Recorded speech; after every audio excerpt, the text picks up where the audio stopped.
Hey, Nick Clayton here with the great Loren Landow at Landow Performance up here in Denver, Colorado with the latest installment of The Bridge. Today we've got a great article we're going to discuss. It's titled Progressions of Isometric Core Training. And we're going to get Loren's take on how he applies core training to his training programs. First, I wanted to ask Loren real quick, do you think it's important to train the core if you're doing your traditional compound lifts? I think we can all argue that when we do our compound lifts, we have a tremendous amount of trunk activation or core activation. But I think what tends to happen is the segmental stability issues that we need to look at with some of our core progressions that I think get lost when we go into some of these heavier loads.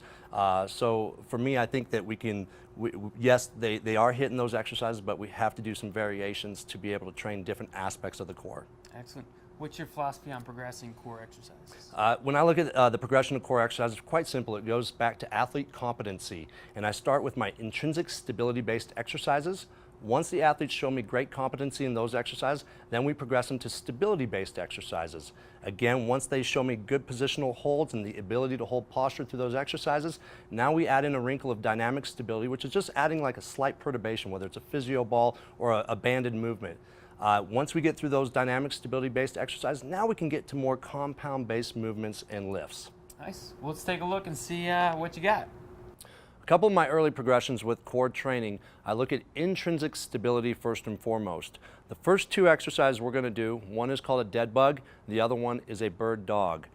Setting up in the dead bug position, the athlete is flat on the ground.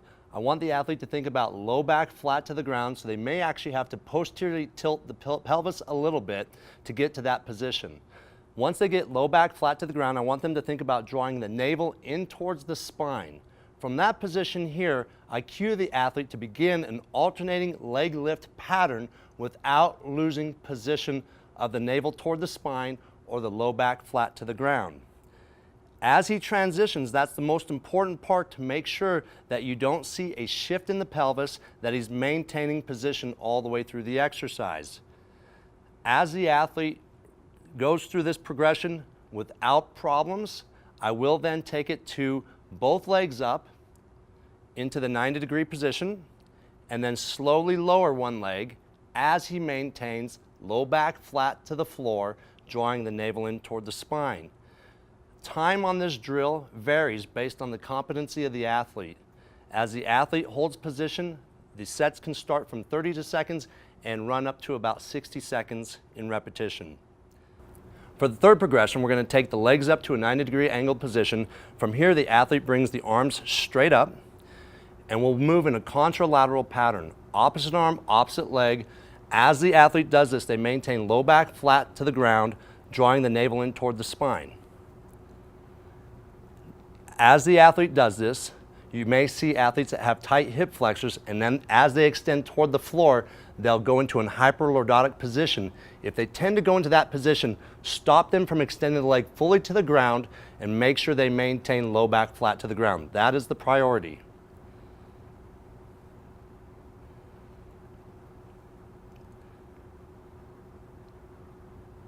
Time.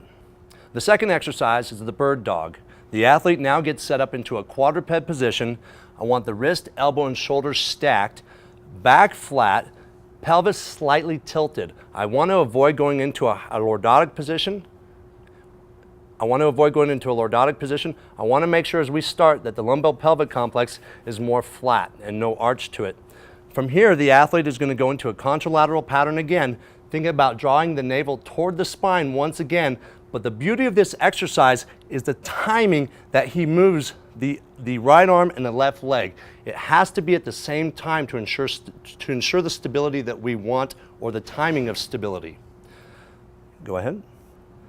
Slow and deliberate. As the athlete goes back into the extended position, you want to watch for a hyperlordotic position. That's why the setup position was priority before we started. As the athlete extends back, they're squeezing the quad and the glute simultaneously.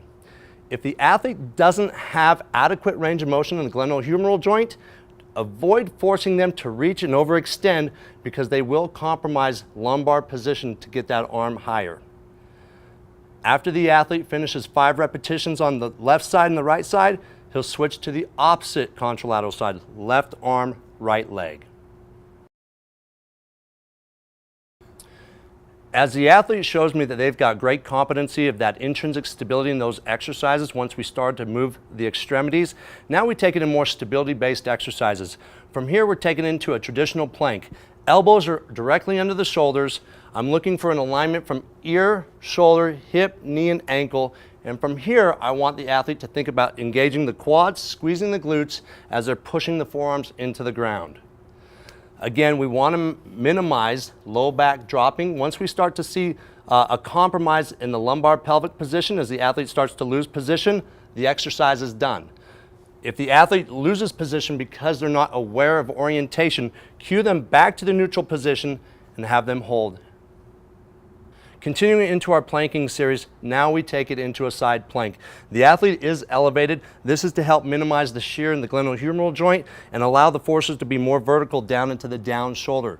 The elbow, the arm is perpendicular to the torso, and from here the athlete is in alignment yet again from ear, shoulder, hip, knee, and ankle, squeezing the quads, squeezing the glutes, and maintaining a braced position in the trunk. Last exercise in the plank sequence. The athlete is going now into a posterior bridge. From here, the wrist is stacked with the elbow and the shoulder. Head is in neutral alignment. Again, we're looking for alignment from ear, hip, knee, and ankle. Paying attention that the athlete can actually get extension. Most athletes, if they're too tight on the anterior side, it's very hard for them to get to the extended position. If this is as high as they can come, don't force them to go any further. They'll go further into lumbar extension. If they can get hip extension, cue them into the hip extended position, have them squeeze the glutes and the hamstrings as they hold this position. Now, as the athlete has shown me great ability to hold position in the stability series, now we take it to more dynamic stability. Using an unstable object such as a physio ball, the athlete is holding a push-up position. Again, the wrist, elbow, shoulder is stacked. I'm looking for alignment from ear, shoulder, hip, knee, and ankle. Now the athlete will go into an alternating leg raise. As he does so, he's driving the leg into the ball, simultaneously on the lift side, squeezing the quad and the glute. This becomes a little bit more challenging. You're going to start to see a little bit more variability in position. As long as the athlete is capable of maintaining a close approximation to the position you started with, continue with the exercise. And hold. Next exercise in the dynamic stability is a physio ball rollout. The athlete holds a traditional plank position on the physio ball. Elbows are stacked under the shoulders.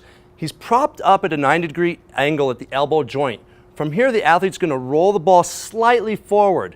As he does so, there's going to be a tremendous amount of shearing force into the lumbar spine. The goal is not to lose position of the lumbo-pelvic complex. As he rolls forward, he then drives back, the elbows back into the ball as he pulls in with the lats. Again, maintaining position without compromising the lumbo-pelvic position. The first two exercises we showed in the dynamic stability were anti-flexion, anti-extension based exercise. Now we're going to go into an anti-rotational exercise with a little bit dynamic perturbation. Right now, the athlete kneels in a tall position with alignment of ear, shoulder, hip, and knee. Arms are fully extended out at a right angle from the body. He's 90-degree angle. I will give him resistance with the band. He has to meet my resistance and not exceed my resistance. I can then make the resistance variable by walking around as he needs to hold and maintain position.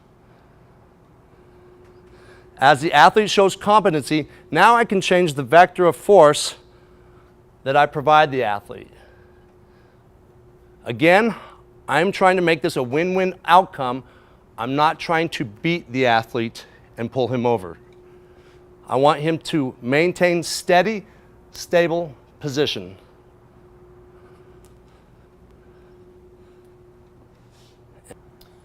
Well, I hope you guys like those progressions. Loren's a genius, and we really appreciate him demonstrating his progressions for us. If you're looking for more information, check out the article. It's in the Strength Conditioning Journal. Thanks for watching.